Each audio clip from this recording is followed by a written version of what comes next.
Sister islands to finally receive fire trucks. New legislation to lessen the amount of imported poultry. Longstanding educator Mr. Das has died, and Robert Muller closes the Special Counsel and resigns. These and more stories when 284 News returns. Is business slow? Cash flow down? Hosting an upcoming event? We can help. Advertise with 284 Media and take your business or event to the next level by enhancing your present marketing and messaging strategies. Allow our team of experts to create a personalized ad that sets your business apart from all the rest. This could be your business or event. So, what are you waiting for? Contact our marketing team at 284media@cctbvi.com. Advertising with us works.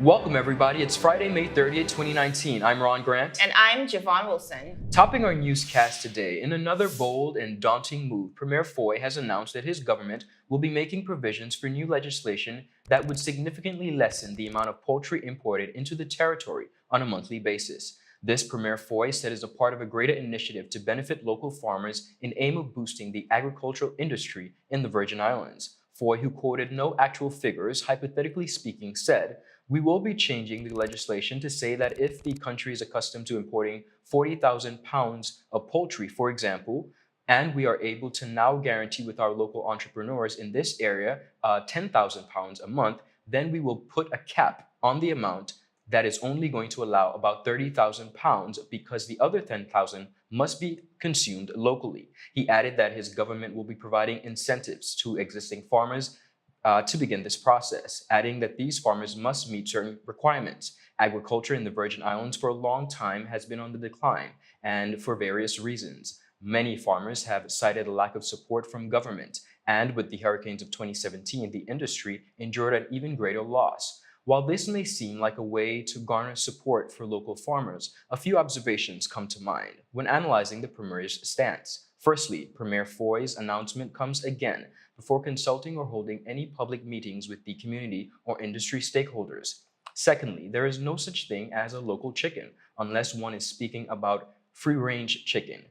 Practically all are still imported and hold some level of additional chemical enhancement. Thirdly, there will be continuous inspections to ensure a fully organic product. As is the norm, when the demand is greater, shortcuts are always taken and as such must be closely monitored. Next, do the existing poultry farmers in the territory have adequate or enough farms to facilitate increased demand that will arise by this new legislation? There are many persons interested in going into this industry, but are they equipped with the tools and facilities necessary?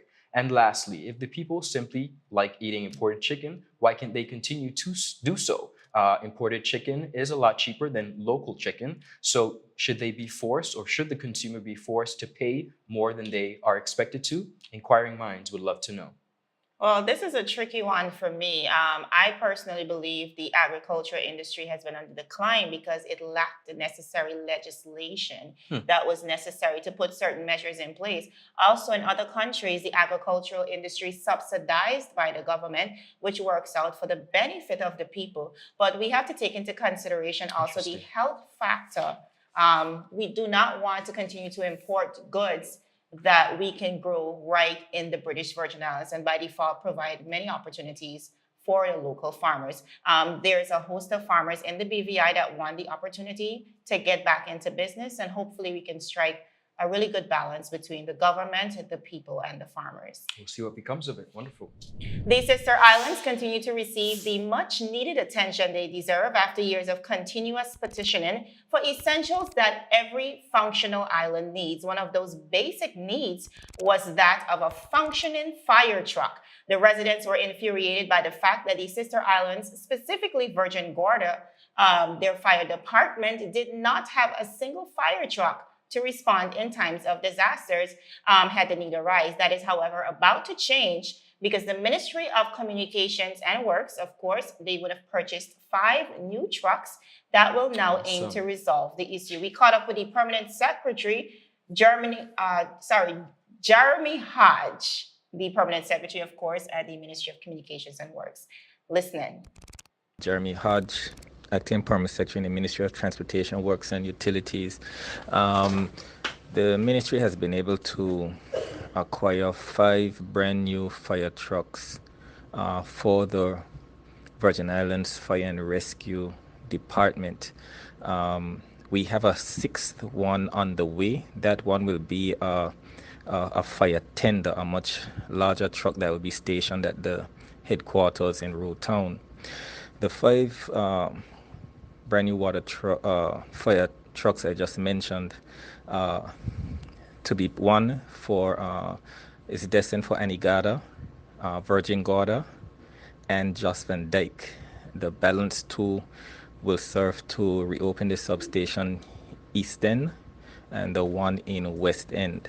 We can all agree that this is a life and property safety issue and urgent action is needed. Many consider it gross negligence, and it would be a senseless and unfortunate tragedy if a resident was severely injured, or worse, if a life was lost due to a lack of working fire equipment. It is also important to note that Virgin Gorda serves as one of the pinnacle destinations for our local tourism product. So we have to also take into consideration the high amount of tourists that frequent the island, whose safety is also under our responsibility. One too many times, we've seen incidents where vehicles that were ravished in flames or went up in flames, they were unable to be saved due to this lack. Furthermore, last year, we also saw the BVI Airports Authority opting to close the Teddy Bear Airport on Virgin Gorda due to a malfunctioning fire truck. Far too long, residents have complained about a lack of representation within the decision-making bodies of the territory. They now have one less thing to worry about with this revelation. And with the new fire trucks, of course, that will aid our well-trained officers in executing their jobs effectively, and of course, bringing some peace of mind to all the residents within the territory. Well, we're thankful that the fire trucks have finally arrived. We know that they were in the works in trying to organize and get them here for a very long time. So that's definitely great news for us here in the BVI. Viewers, more news coming your way after this commercial break.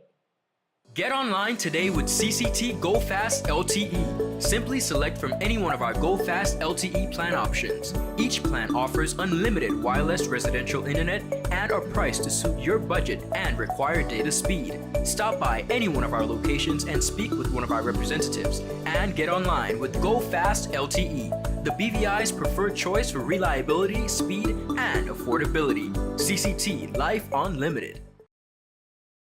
Welcome back. Mr. Lakshmi Das Supranani, Longstanding Virgin Islands educator, has passed away on May 28, 2019 in his homeland of India. Affectionately known as Mr. Das by many, Mr. Das taught at the then BVI High School from the late 70s, as well as several schools in the territory, including Brigado Flax Educational Center, the Isabella Morris Primary School, and the Francis Letson Primary School. Following his retirement, Mr. Das moved on to Canada before returning to his homeland of India. Though retired, he remained an active voice for sports, promoting sporting activities abroad, as well as visiting the Virgin Islands on several occasions. Tributes began to pour in when word reaching the Virgin Islands that Mr.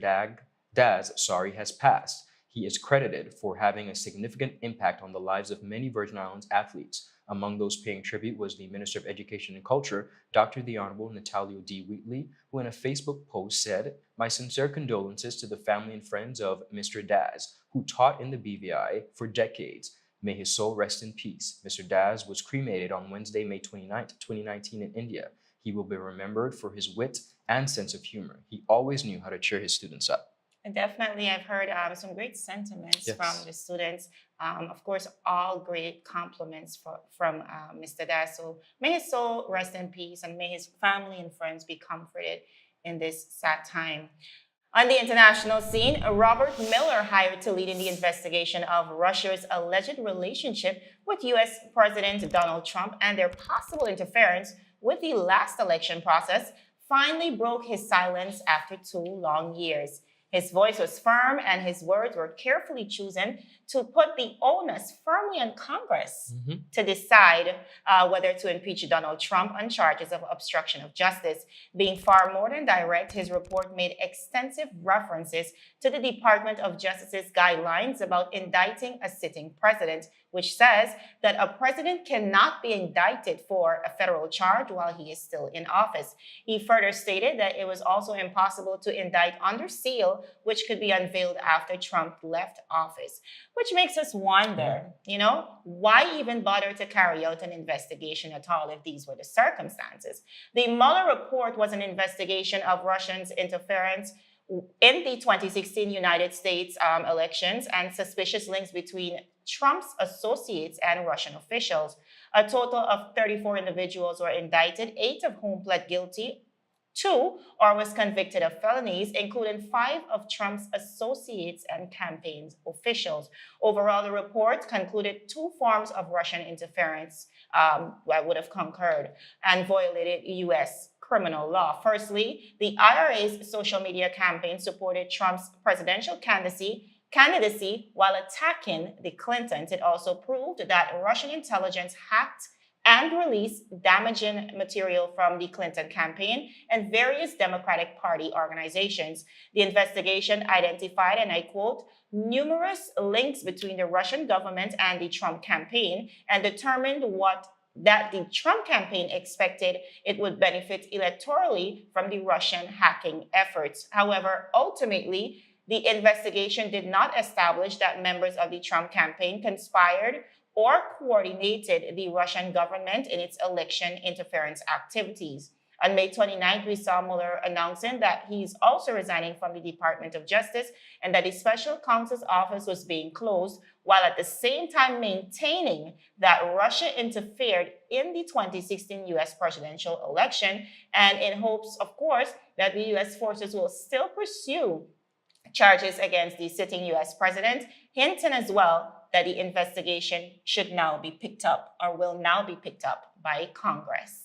Well, this investigation, Jovan, has been a saga quite for a very long time. So we hope that there is some, final regress as we put this matter behind us. At this time, we would like to take some time to express our deepest sympathy to all the families that would have lost their loved ones over the past week. You are in our thoughts and our prayers. Stay strong, everyone. And that's it for today's news roundup. Be sure to like us on Facebook at 284 Media, as well as 284 BVI on Instagram, as well as Twitter. I'm Javon Wilson. And I'm Ron Grant. This new segment is proudly sponsored by As You Like It Hair and Barbershop, located in the Mill Mall, right upstairs of Cito's Restaurant. Be sure to join us again on Tuesday at 3 p.m. as we deliver honest and impartial news right here on 284 News. Happy Friday, everybody. Have a great weekend.